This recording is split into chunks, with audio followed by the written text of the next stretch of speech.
ብርሃን ወጣለት ብሎ ነብየ ልዑል ኢሳይያስ ምን እንዳለ እንደተናገረ ማለት ነው። ከጨለማ ወደ ብርሃን ከድንቁርና ወደ ብልህነት ነው ምንድነው ማለት ነው። ከጨለምተኝነት ወደ ጥበብ ከኃጢአት ወደ ጽድቅ ካለማወቅ ወደ ማወቅ መለሳቸው። ስለዚህ ይህን ራኒቆስ አንዱ ስለሆነ ዛሬ ክብሩ ምንድነው ማለት ነው። ቅዱሳን አርድእትን ያዋሳቸዋልና እንደዚያ ሆነው ሂደው አስተምረው መጡ።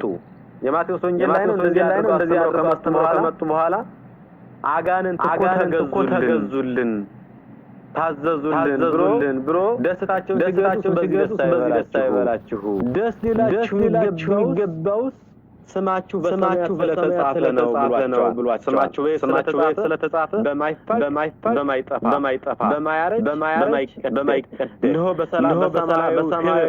በሰማያዊው የወርቅ ቀለም ስማችሁ ስለተጻፈ በዚህ ሐሴት ታርጉ። ይህ ነው ደስ ሊላችሁ የሚገባ። በዚህ ልክ እልል በሉ፣ በዚህ ደስ ይበላችሁ። አጋንንት ስለታዘዛችሁ ደስ አይበላችሁ። ይህ ብርቅና ድንቅ ነገር አይደለም አላቸው። ተመልከቱ ዛሬ በየሚዲያው የሚለቀቀው እነሆ ምንድነው ማለት ነው። እኛ ብፁዕ ነን፣ እኛ ባህታውያን ነን፣ እነ መጥምቀ መለኮት ቅዱስ ዮሐንስ ያጠመቁታል ጌታ ነው፣ እኛን አምላክን አጥምቀናል። ሌሎቹ እንደዚህ ያደርጉ ነው፣ እኛ እንደዚህ አድርገናል። ሌሎቹ ይህን እንደዚህ ገዳም አርሰሩ